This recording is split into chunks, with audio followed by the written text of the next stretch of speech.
前に聞いた話だ。One of the reasons that maybe Pikachu is so well liked and loved by many people is that, especially in the first games, it was a really rare Pokemon. It didn't appear very often, and it was really surprising to encounter it.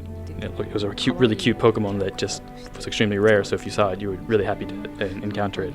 And obviously another big reason is that in the animation series, obviously Ash's partner is Pikachu. So people would watch the animation and it would be a rare Pokemon in the game, so kind of a Pokemon that everyone wants to, have at their side and go on a journey with.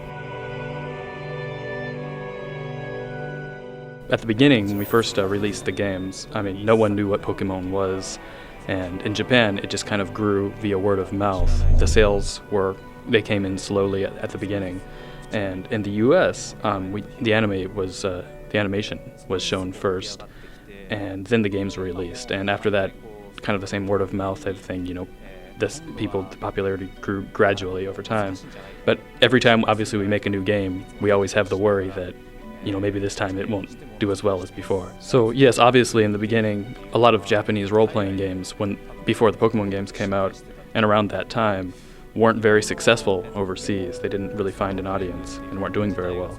And there was some worry about whether maybe the characters, the Pokemon like Pikachu, were maybe a little bit too cute for the Western audiences, but he thinks one of the reasons for the success of the series is maybe because that they didn't change it. They left it the same as they did in Japan and released it just that way in the Western market.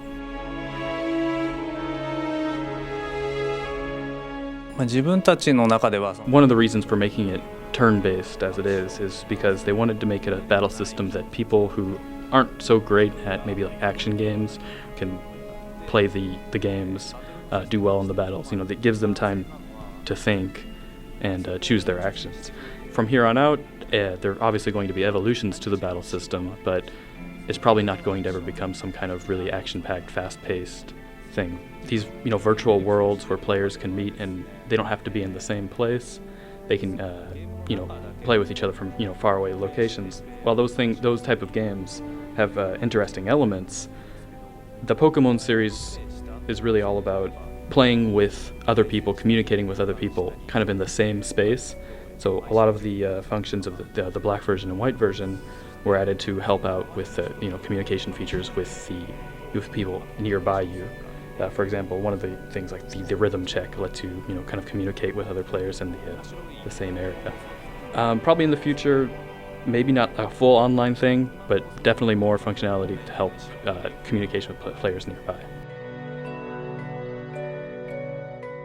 So when first making Red and Blue, they really wanted to make a game that was kind of accessible for anyone.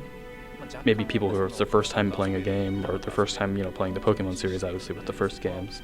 But also at the same time to have a lot of depth to the gameplay, something you can play for a very long time. For newer players, they can pick it up and anyone can play it. But once they start playing it for a long time and discover some of the depth there, they can find a whole new level of fun there. And the more hardcore players, the more core players who know a lot about the depth of the battle system can kind of communicate with the newer players, teach them the various aspects of the battle system, and that there's a lot of communication that's born from there.